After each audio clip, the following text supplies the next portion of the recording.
अच्छा, now exercise 6.2, second question. Solve for n. That is n p 5 cos 5 is equal to 56 times n p 3. We have to find the value of n. अब बेटा आपके पास जो formula है NPR, that is NPR is n factorial divided by n minus r whole factorial. तो ये आप use करें r की जगह 5. So n factorial divided by n minus 5 whole factorial is equal to n factorial divided by n minus 3 whole factorial.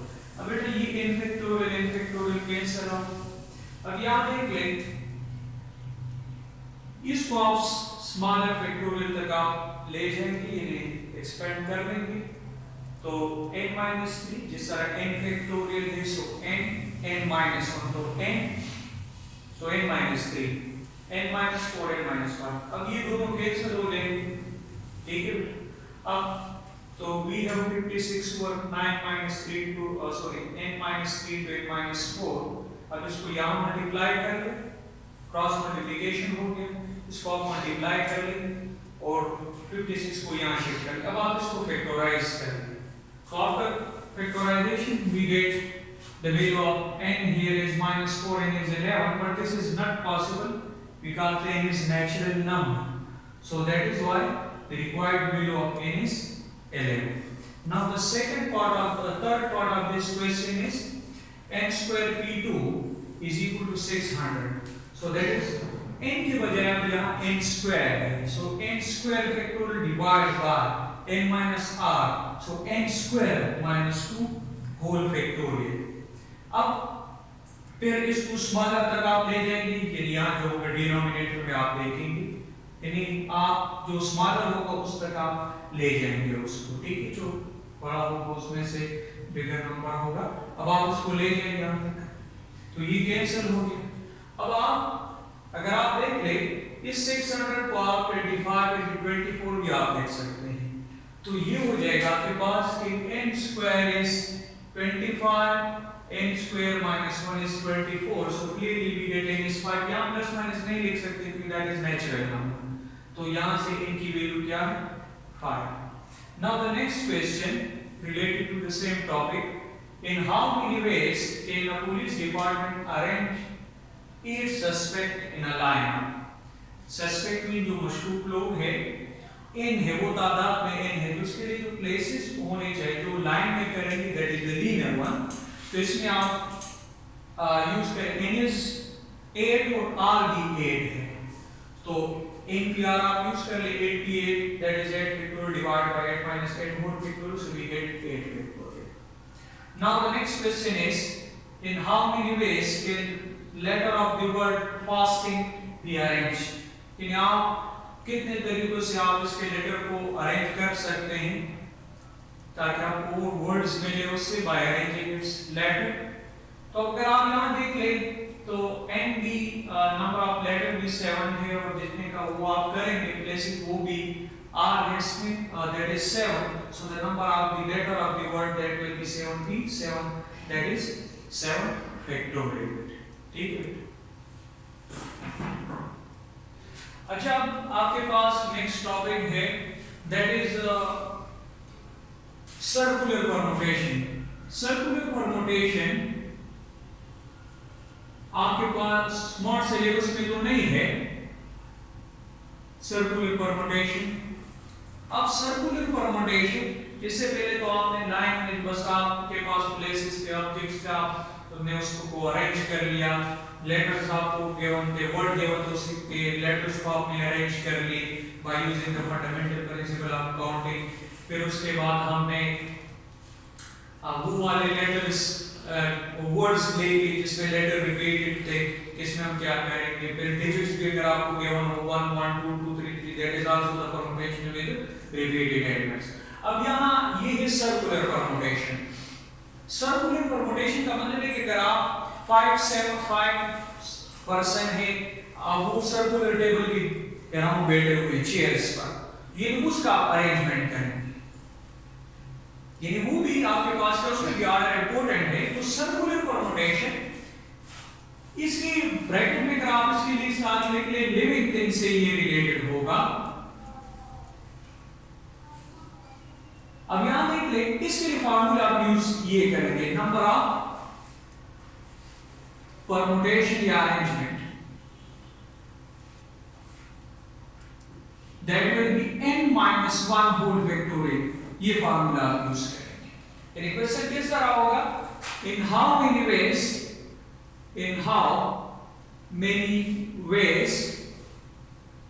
5% can be seated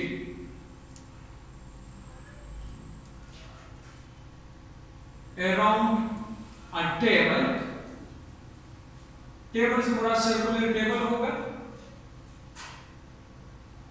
अब यहां देख ले, in how many ways can 5% can be seated around a table, circular table। तो अगर आप देख ले n यहां आपके पास क्या है 5, तो 5-1 होगा, तो 4 फैक्टोरियल, जिससे मैं सीक्वेंस बना लूंगा say that is 4 factorial 3 factorial 5 factorial d9। तो ये ऑप्शन आपके पास करेक्ट होगा, क्योंकि इसमें आप वैल्यू पुट करेंगे, सो 5-1 that will B 4, so 4 factorial, या ये 24 भी आप लिख सकते हो, तो ऑप्शन चेंज हो सकता है। अभी अगर आप इसके मुकाबले में, यानी इससे एक और भी है जो नॉन लिविंग थिंग्स के लिए है, नॉन लिविंग थिंग्स, यानी अगर आपके पास चेन हो, की रिंग हो, नेकलेस हो गया, यानी की रिंग में आपके पास वहां कीज होता है, की रिंग पर उसका अरेंजमेंट करेंगे, या नेकलेस उसमें भी बीड से होते हैं, उसको भी आप अरेंज कर सकते हैं। तो उसका फार्मूला चेन, की रिंग, नेकलेस, इससे रिलेटेड जितने भी क्वेश्चन होंगे उसको जब आप अरेंजमेंट करेंगे उसका, कितने तरीके से आप उसको अरेंज कर सकते हैं, तो उसके लिए आप ये फार्मूला यूज करेंगे, number of arrangement, that is n-1 factorial divide bye 2। इसमें डिवाइड बाय 2 आप करेंगे, फिर उसका प्रोजेक्शन, यानी प्रोजेक्शन भी आप उसका कर सकते हैं, दैट इज वाई से डिवाइडेड बाय 2। सही। अब इससे रिलेटेड क्वेश्चन इस तरह बनेगा कि इन हाउ मेनी वेज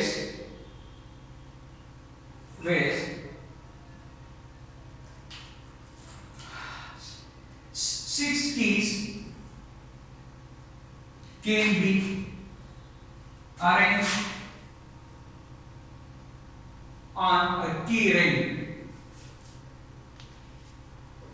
अब यहां देखिए 6 है, तो 6 minus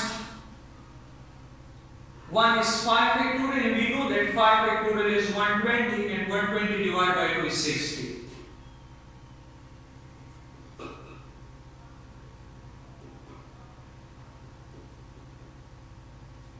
तो ये हो गया आपके पास circular permutation related to the living things and non living things.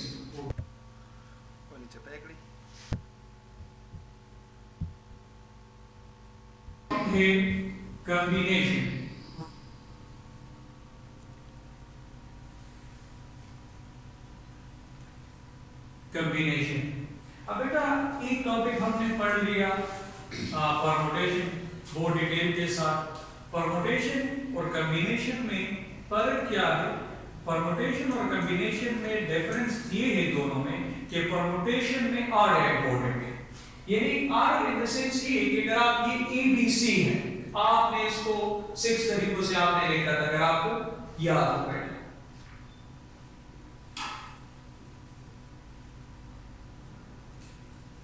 तो ये इसको आपने 6 तरीकों से आपने लिखा था, लेकिन कॉम्बिनेशन में ये एक ही है, ABCD से एक ही हम कंसीडर करेंगे, इसमें हम सिलेक्शन करेंगे। कॉम्बिनेशन का मतलब है कि आप इसमें क्या करेंगे बेटा, सिलेक्शन करेंगे। तो जहां ऑर्डर की बात हो, ऑर्डर अरेंजमेंट की बात हो, तो वहां परमुटेशन आप यूज करेंगे। ये एक वर्ड आपको गिवन होगा कि उसको कितने तरीकों से आप उससे वर्ड्स बना सकते हैं, उसके लेटर्स को अरेंज करके, या अगर आपको डिजिट्स गिवन है तो आप उसे कितने 3 डिजिट्स नंबर 4 डिजिट्स नंबर आप उसे बना सकते हैं, इवन हो ऑड हो, सही, या इन बिटवीन 400 700 जो डिजिट्स गिवन होंगे। तो वो परमुटेशन है, उसमें ऑर्डर इंपॉर्टेंट है। या आपको परमुटेशन यानी अगर आपको एक डिजिट्स गिवन है उसमें जो रिपीटेड है तो उसको हम उसके लिए भी हम permutation, that is the permutation with repeated elements, तो वो हम यूज करते हैं। तो जहां ऑर्डर की बात हो तो वहां परमुटेशन यूज करेंगे। Order is very very important in permutation. दो में फर्क है। कॉम्बिनेशन में आप क्या करेंगे, सिलेक्शन करेंगे, यानी सिलेक्शन करेंगे। अगर 7% है उसमें से आप 5% के कितने ग्रुप्स आप बना सकते हैं, तो वो क्या है, ये सिलेक्शन है आपके पास। तो जहां सिलेक्शन की बात होगी, यानी ग्रुप बनाने की बात होगी, लाइन बनाने की बात होगी, ये कुछ नॉन कोलिनियर पॉइंट्स आपको गिवन होंगे कि कितने लाइन आप उससे बना सकते हैं, सर्कल बना सकते हैं, ट्रायंगल बना सकते हैं। तो जहां ये बात होगी तो इसके साथ मैं लिखवा लेता हूं सिलेक्शन, यानी जहां सिलेक्शन की बात होगी बेटा,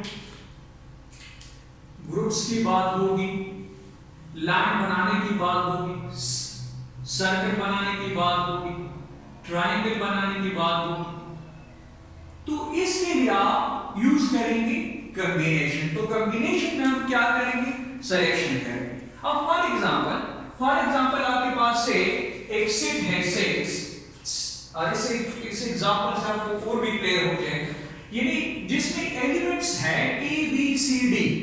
से क्वेश्चन है कि आप इसमें से वो सबसेट इसके आपको करें जो जिसमें एलिमेंट्स 3 हो, तो हम देखते हैं कि इनमें से हम कितने सेट्स बना सकते हैं जिसमें एलिमेंट्स 3 हो इस सेट से। तो अगर आप यहां देख लें, एक हो जाएगा ABC, एक हो जाएगा BCD, एक हो जाएगा ACD, फिर क्या हो जाएगा BDA। अगर आप देखें, और आप नहीं बना सकते क्योंकि अगर आप कहेंगे कि सर BCA लिख लें, नहीं, बस इस सेट क्वेश्चन में आप लेटर को आप या एलिमेंट्स को आप आगे पीछे लिख सकते हैं, सिर्फ ये चीजें ना हो।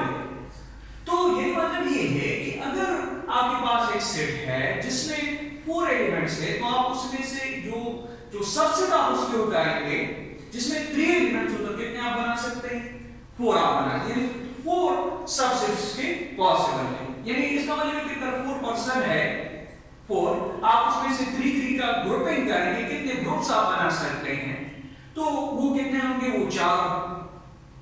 तो ये हो गया आपके पास एग्जांपल। अभी हम इसके लिए फार्मूला लेंगे, उससे हम ये प्रूव करेंगे कि हाउ वी गेट दिस 4। तो डेफिनेशन इसका ये है, सो सिंपल वर्ड्स बेटर, ज्यादा डिटेल में नहीं जा सकते। Selection of elements or objects some are taken at a time is called combination.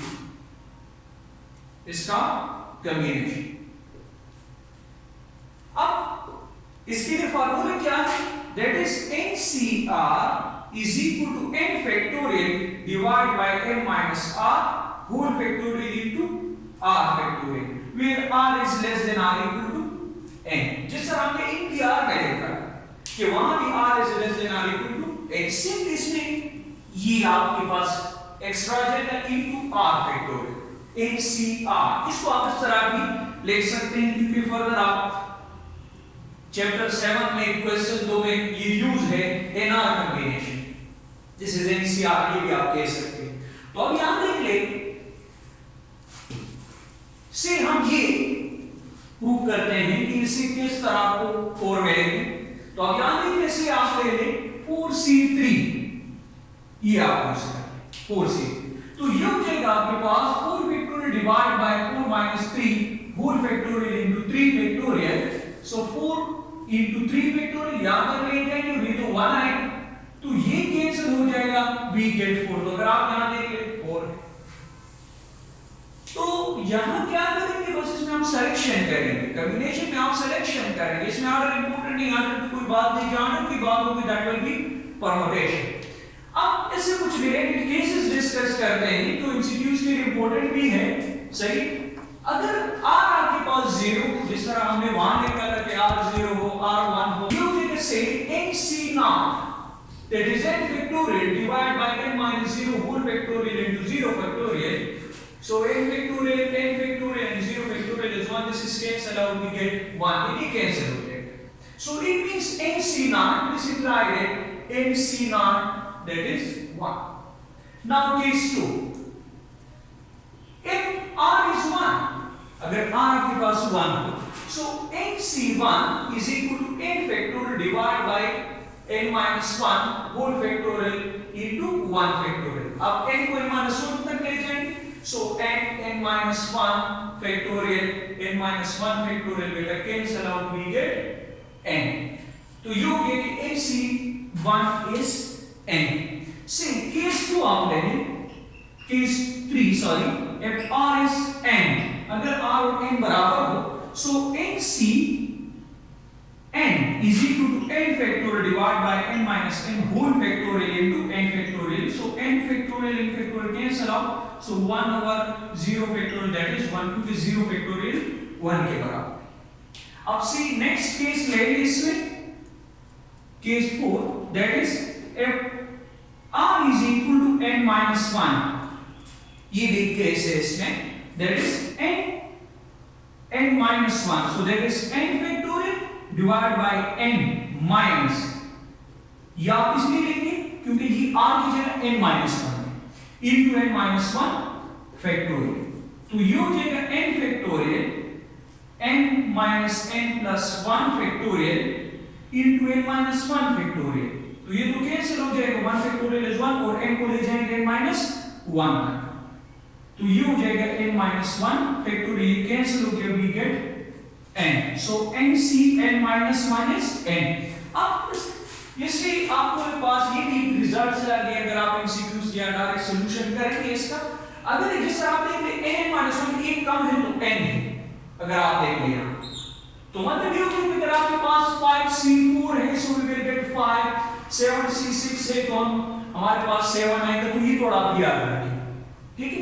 अब इससे रिलेटेड है जो फिर बाद में आप एमसीक्यूज में यूज करेंगे कि ncx is equal to ncy f and only f, x plus y is equal to n. ncx is equal to ncy f and only x plus y equal to n. That will be always true. यानी अगर आपको MCQs कुछ यूं given हो से कि 5c3 is equal to what? 5c4 b, 5c2 c, 5c5 d none. तो अगर आप देखें 3 plus 2 is what? 5. तो ये ऑप्शन करेक्ट होगा. अब बेटा इसका मतलब क्या है कि n6 equal to ncy, क्योंकि यहाँ पर आप देखिए 5c3 है, that is equal to 5c2. अब इसका मीनिंग अलग अलग है, यानी अगर आप 5c3 का आप सिलेक्शन करेंगे तो 5/3 का सिलेक्शन करेंगे, मतलब से आप 5/3 पर्सन के ग्रुप आप बनाएंगे, ग्रुप्स बनाएंगे, तो कितने आप बना सकते हैं, और 5/2 तो मीनिंग अलग अलग है, 5/2 और 5/3, लेकिन न्यूमेरिकल वैल्यूज क्या है, ये सेम है. तो ये रिजल्ट एमसीक्यूज में यूज है. और मेरे ख्याल में रिव्यू एक्सरसाइज में कुछ क्वेश्चंस है, स्मार्ट सिलेबस में है या नहीं मुझे वो अंदाजा नहीं है, लेकिन एमसीक्यूज के लिए भी आप यूज कर सकते हो, रिव्यू एक्सरसाइज का एक क्वेश्चन भी इस पर आप डायरेक्ट कर सकते हैं, ठीक है.